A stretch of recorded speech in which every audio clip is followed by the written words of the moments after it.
बंधुगण चलित वर्ष शारदीय नवरात्रि 22 सेप्टेम्बर रे आरंभ होइथिला एवं यह 2 अक्टोबर पर्यंत चलिबो।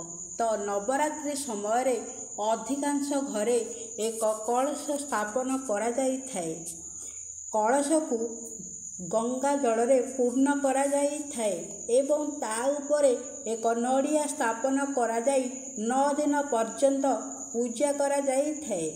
तो बंधु माने वीडियोटी को लाइक शेयर कमेंट करंतु एवं सब्सक्राइब मध्य कर दियंतु। तो बंधुगण नवरात्रि समय रे अधिकांश लोकंक मनरे एक प्रश्न उठे जे कलश उपरे रखा जाइथिबा नड़िया को प्रसाद भावरे खाइबा उचित कि नाही।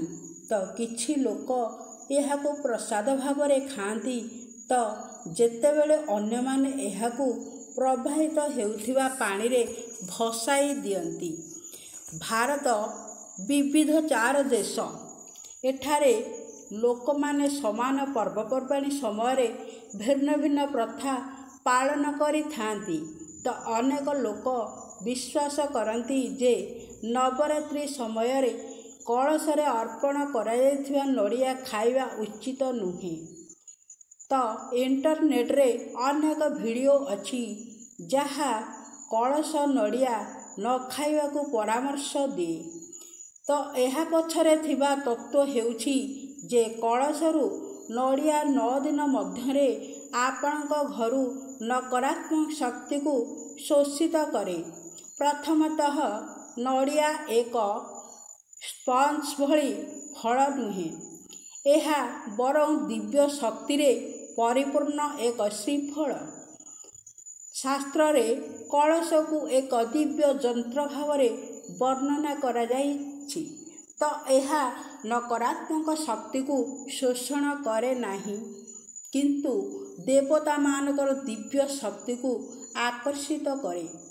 तो घरे कलश स्थापन करा जिबा सहित मंत्र जप करा जाई थाए। से मंत्र हेउछि कलश मुखे विष्णु कंठे रुद्र समास्थितः मूले तस्य स्थितो ब्रह्मा मध्ये मातृ गणस्पतः। एही श्लोकर अर्थ हेउछि कलशर मुखरे विष्णु कंठरे रुद्र शिव एहार मूलरे ब्रह्मा एवं केन्द्रे समग्र मातृशक्ति वास करती।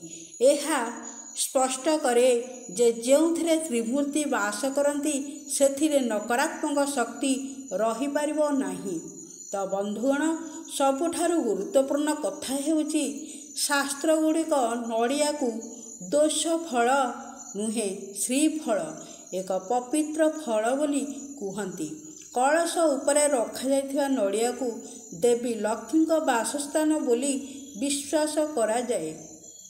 ज्योतिष शास्त्र रे बृहस्पति ज्ञान एवं धार्मिकतार प्रतीक। बृहस्पति नड़ियार अग्रभागरे वास करती। नड़िया समस्त महाजागतिक शक्ति को आकर्षण एवं शोषण करे।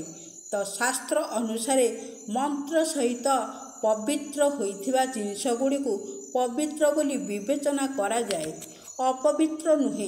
तो जेपरि मंदिर रे जल को पवित्र करी चरणामृत रे परिणत करा जाए, सेहीपरि 9 दिन धरी देवी का मंत्र धूप दीप एवं घंटीर शब्द रे बुड़ा जाइथिबा नड़िया कौनसी साधारण नड़िया नुहे बरं एक सिद्ध नैवेद्य तथा महाप्रसाद होइथाए। तेणु एहाकू फिंगी न देई प्रसाद भावे सेवन करिबा आवश्यक।